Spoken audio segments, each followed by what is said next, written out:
आपल्या मुंबई ते पंढरपूर पायी दिंडीची पण एवढीच गाडी आहे आणि जी अशी तिथं लागेल काहीच हरकत नाही. थोडं मागे जर लागलं तरी हरकत आहे, पण एकदम परफेक्ट.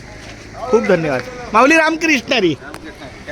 काय नाही, आमची पण दिंडी आहे, आम्ही पण दिंडीच्याच नियोजनाला आहे, पण आपली आषाढी दिंडी मुंबई ते पंढरपूर. आमचे मावळ चेंबूर ते येते. अच्छा, गाडी सकाळी निघाला नाही काल निघालो. बरं, पोचता कधी मग? उद्या. किती लोक तुम्ही माऊली? आम्ही आता 200 आहेत. अरे बापरे, 200. मग बसली कुठे येते एवढे? काय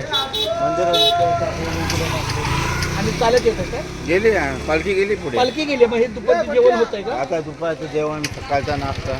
क्या बात आहे. चला माऊली. चालते. मी फोटो का काढला? आमची पण एवढीच गाडी आहे. मग ते आमच्या गाडीला नियोजन पडलं की इथं आमची मुक्कामाला येणार 3 तारखेला, 3 जुलैला. इथे ना.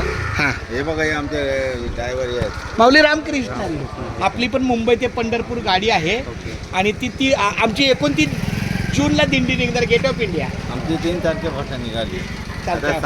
आता आम्ही बघा, आमचं हे महेश माऊले, आम्ही दोघं इथून आहे ना पुण्यापर्यंत जाहिरात देत जाणार. तिथं जाहिरात दिली आम्ही 3 दिवसापूर्वी, पण नंतर हां सर आम्ही जाहिरात देत जात असतो. चालते. रामकृष्णारी. सांभाळ काय माऊली.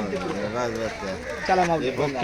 दोन एक पाण्यासाठी आणि एक 200 माणसं त्यांच्या बॅगी त्यांचं राहणं. इथं दुपारचं होतं जेवण असतं. आणि आता चाललो आम्ही जेवायला इथं लोणावळ्याला. कुठे स्वयंपाक केलाय का? केलं. करून तुम्ही जाता? आता इथं घेऊन करून जाणार. ते मया आहे ना गावालून गाव. आमचा मुक्काम होतोय. काल होतं इथं. रात्री होते. रामकृष्ण. पहिली व्यवस्था झाली आमची पनवेलला.